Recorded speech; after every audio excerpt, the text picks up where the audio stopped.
25 அரசு பள்ளிகளுக்கு கலையரங்கம் மற்றும் வகுப்பறைகள் கட்டித்தந்த சமூக சேவகர் டாக்டர் PT செல்வகுமார் அவர்களுக்கு பாராட்டு விழா நடைபெறுகிறது. இடம் பரணி ஸ்டுடியோ வடபழனி. பிரதமருடைய விமானம் திருவனந்தபுரத்திலிருந்து கிளம்பி சென்னை விமான நிலையத்திற்கு வந்தடைந்திருக்கிறது.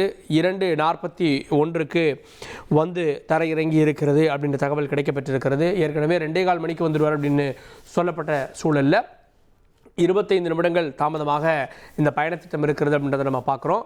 ஸோ இப்போது கூட்டம் திட்டமிட்டபடி தொடங்குமா இல்லை இன்னும் கொஞ்சம் தாமதமாகுமா அப்படின்ற கேள்விகள் இருக்கிறது. ஏன்னா கூட்டத்திற்காக அங்கே எல்லோருமே காத்து கொண்டிருக்கிறாங்க அப்படின்றத நம்ம பார்க்குறோம். இதற்கு மத்தியில் பிரதமருடைய பயணத்திட்டம் என்னவாக இருக்கிறது? ஹெலிகாப்டரில் செல்ல போகிறாரா இல்லை சாலை மார்க்கமா அப்படின்ற 2 ஆப்ஷனுமே இருக்கிறது. இப்போ ஹெலிகாப்டர் உள்ளேருந்து பறந்தது அப்படின்னா இப்போது பிரதமர் ஹெலிகாப்டர் தான் போகிறார் அப்படின்னு நம்ம பார்க்கலாம். ஆனால் பிரதமருக்கு இங்கேயும் வரவேற்பு இருக்கும். கூட்டணி கட்சி தலைவர்கள் விமான நிலையத்திலையும் பிரதமரை வரவேற்பாங்க அப்படின்றத நம்ம பார்க்குறோம். தமிழகத்திற்கு வந்திருக்கிறார் பிரதமர். நம்முடைய பத்திரிகையாளர் திரு ஜுபேர் இணைந்திருக்கிறார். திரு ஜுபேர், என்டிஏ தங்களுடைய கூட்டணி கட்சிகளை ஒரே மேடையில் டிஸ்பிளே பண்ணுறாங்க. இந்தியா கூட்டணி கூட இது மாதிரி தேர்தலுக்கு முன்பு அப்படின்றத இன்னும் தமிழகத்தில் பண்ணலை. இதில் என்டிஏ முந்திட்டு தான் பார்க்கலையா?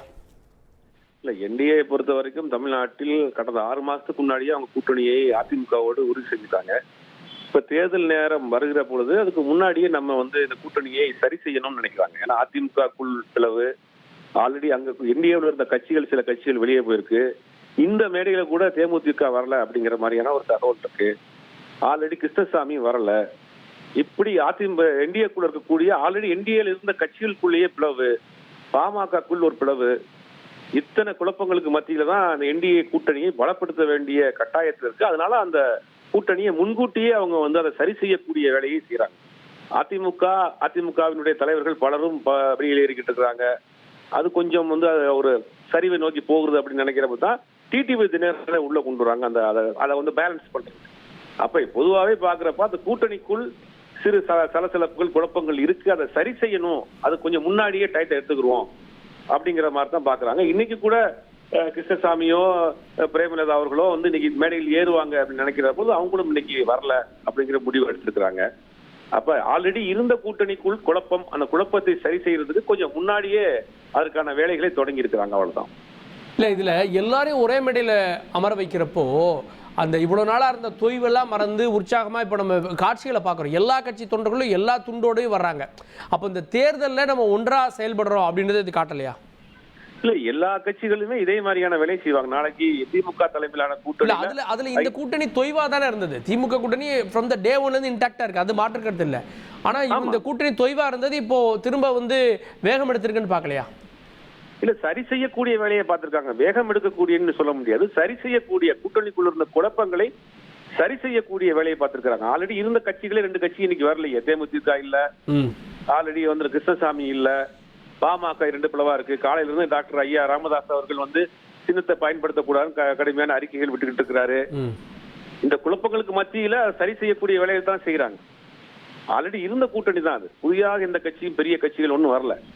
அதிமுக பாஜக கூட்டணிகள் ஆல்ரெடி இருந்த கூட்டணி தான். வேற புதிய கட்சிகள், பெரிய வாக்கு வங்கி உள்ள கட்சிகள் எதுவும் வரலையே. பட் இப்போ இருக்கக்கூடிய இந்த நம்பர்ஸே 24 தேர்தலை வச்சு பார்த்தோம்னா 43% அப்படின்னு இபிஎஸ் சொல்றாருல, அதுல தினகரன்லாம் வந்திருக்காரு. இல்ல, அப்படி பாத்தீங்கன்னா அதிமுக தனிச்சு நிக்கிறப்ப கிட்டத்தட்ட 20% வாக்குகள் வாங்கியிருக்கிறாங்க. தனிச்சு நிக்கிறப்ப எஸ்சிபி இருந்துச்சு, தேமுதிக இருந்துச்சு. தனித்து நிக்கிற பொழுது அதற்கான ஒரு ஓட் பேங்க், இஸ்லாமியர் வாக்கு, தலித் வாக்குகள், கிறிஸ்தவ வாக்குகள் ஆட்டோமேட்டிக்கா அதிமுகவுக்கு போயிருக்கும். இப்ப அந்த வாக்குகள் மைனஸ் ஆகும், தேமுதிக வாக்குகள் மைனஸ் ஆகும், எஸ்சிபிஐ வாக்குகள் மைனஸ் ஆகும். அதிமுகவில் இருக்கக்கூடிய முக்கிய தலைவர்கள் பலரும் வெளியேறிருக்காங்க, அந்த வாக்குகள் வெளியில போகும். இது விஜய் தன்னுடைய விஜயும் தன்னுடைய செல்வாக்கை பயன்படுத்தி அதிமுக வாக்கு தான் குறி வைக்கிறார். அப்படிங்கும்போது அதிமுக பலகீனமா தானே இருக்கு. நீங்க எப்படி நம்ம அந்த கால்குலேஷன் பண்ண முடியும்? அதே மாதிரி என்டிஏ இருந்தக்கூடிய தேவநாதன் அவருடைய கட்சி இல்ல, கிருஷ்ணசாமி இல்ல, பாமக 2 பிளவா இருக்கு. அப்படிங்கும்போது தேமுதிகவுல பாஜகவுலயுமே ஒரு சில குழப்பங்கள் இருக்கு.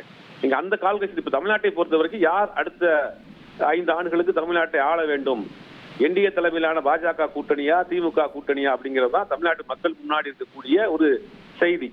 எதை எப்படி தேர்ந்தெடுக்க போறாங்க அப்படி ஒரு கேள்வி இருக்கு இல்லையா? இதெல்லாம் வச்சு பார்க்கணும்ல. நன்றி திரு ஜுபேர், உங்களுடைய பார்வைகளை பதிவு செய்ததற்கு நன்றி. 25 அரசு பள்ளிகளுக்கு கலையரங்கம் மற்றும் வகுப்பறைகள் கட்டித்தந்த சமூக சேவகர் டாக்டர் PT செல்வகுமார் அவர்களுக்கு பாராட்டு விழா நடைபெறுகிறது. இடம் பரணி ஸ்டுடியோ வடபழனி.